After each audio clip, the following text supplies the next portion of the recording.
Alright. I know I haven't been on YouTube at all. I didn't do anything for October.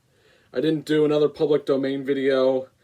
That's really just because if I'm to explain the public domain thing, I didn't continue it just because of the fact that October was a pretty big month for movies, and so I really did not have the time to watch any old horror films like I did last year. But I was able to watch one. That's just because I had the Criterion version of it.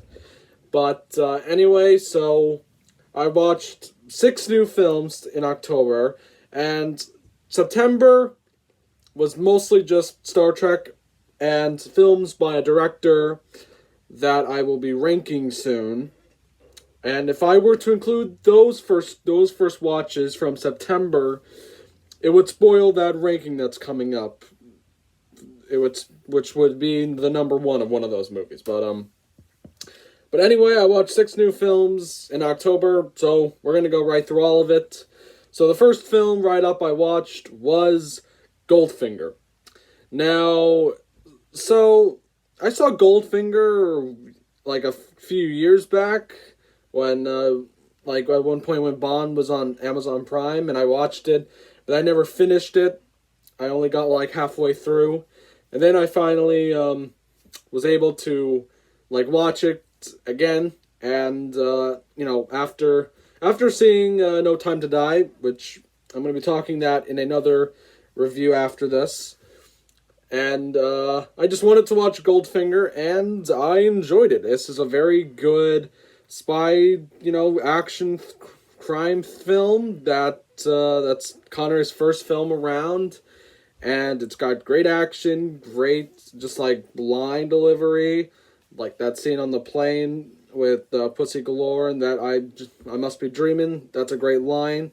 Goldfinger is a pretty cool. Is probably one of my favorite Bond villains. Despite the fact that this was played by a German man who could not speak any English a bit. Oddjob is also pretty cool. The fact that he held his hand on that bar for a long time before the director would say cut is pretty amazing. It's just overall, this is a very fun Bond film, and might be my favorite. Over Skyfall and Casino, I think Goldfinger might be my favorite James Bond movie. But yeah, that's Goldfinger, and it is my favorite film of October. Alright, next one. Halloween from 1978. So, first time ever watching the Halloween films, and starting off with this one, I definitely thought the pacing was a little off. Some stuff didn't make sense, like the fact how I still don't understand how Michael escaped. And the acting isn't great, and Dr. Loomis, he kind of just stands around. I thought he was going to play more, because this is a very, very short film. This is only an hour and 31 minutes, which, I don't know, I found that's pretty short, but anyway, this movie is still scary. It's definitely, the fact that this was made for a little amount of money is impressive, and it definitely has those scary moments, just that idea, that just shot of Michael coming after Laurie as she's, knocking on the door. It's pretty terrifying shot, and, yeah, this film today, I will admit, it is still a pretty scary film. And, so yeah, that's Halloween, and then I watched Halloween from 2018. I don't know who thought it was a good idea to call it Halloween. They couldn't have called it something like, I don't know, Halloween Resurgence. Just why was it called Halloween, guys? And then now we got, and now we have, other horror reboots that are just doing what Halloween did, and just call their title the same thing. We have Candyman, and then now we got a new one called Candyman, and now we got a new Scream movie that's just called Scream, and not Scream 5. It's just why are we doing this, guys? But anyway, Halloween 2018 is a pretty good sequel, and I would love to really watch all the other Halloween movies, even the ones that are really bad, like 6 and Resurrection. But, so yeah, overall, this was really good. Jamie Lee Curtis is very good. A lot of the shots, especially that tracking shot, Michael, it is really good. And I like that there's a lot going on with it. And the comedy, It's actually kind of funny besides some stuff, and it's a good, respectable like horror sequel, and with a really good ending that had a really good strategy to it, I guess. But yeah, overall, Halloween 2018, pretty good. Now, on to the public domain movie that I watched, which was Carnival of Souls from 1962. This is a very low budget movie. This is like all independent, and it has a real like Twilight Zone feel to it. And I will admit, it was pretty good. It has like a lot of scary images. Like the carnival, I think was a real location. And like the main actress is like does a really great job in this character, who might not be like who might really not hold up in today with I don't know how her character is, but overall it's definitely a scary film with only some nitpicks like this boyfriend character who is I don't know if he's just supposed to be mean or is he a creep. I don't know, but the scary images and it's just it's a really good horror film that's basically Sixth Sense before the Sixth Sense, but it's not really the Sixth Sense. Alright, next one. David Lynch's Dune. So I watched this one in preparation for the new Dune Part 1, and should have read the book maybe. I don't know. But anyway, this movie, I have not seen a David Lynch film at all, and I haven't seen Eraserhead, Elephant Man, Blue Velvet, Mulholland Drive, any of that. So watching this, even though technically this is his most this is something he regrets a lot, and just like watching it, it's really not that great at the end. A lot of the acting isn't great, besides Patrick Stewart, who Josh Brolin plays in the new one.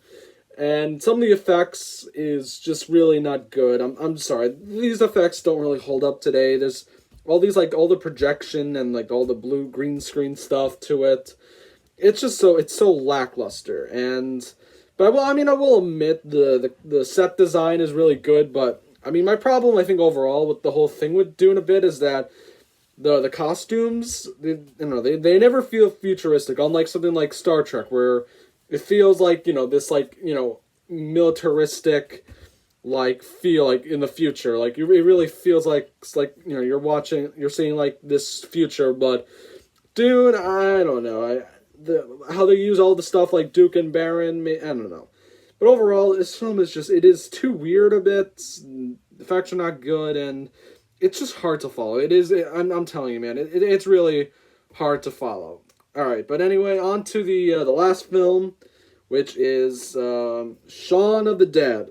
I watched this one in preparation for Last Night in Soho, just because the fact that was a horror film, and this is a horror comedy. And watching this, the second film I've seen in this Cornetto trilogy, it's a good comedy, but I don't think it's as good as Hot Fuzz. Hot Fuzz, it is really, really funny, Hot Fuzz. And I think the only reason why I might like Hot Fuzz more is the fact that I like action movies more than zombie films. I seriously have not seen any zombie film besides Night of the Living Dead, and that's really it. But I will admit this movie has a lot of its good comedic moments to it.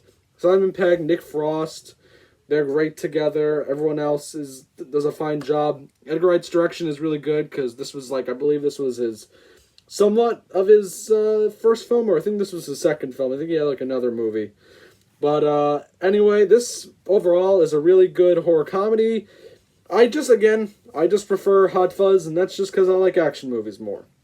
Alright, so now, I guess if I'm going to go on to the ranking, it would have to be number 6 at the bottom is Dune. This is the only one that I really didn't like.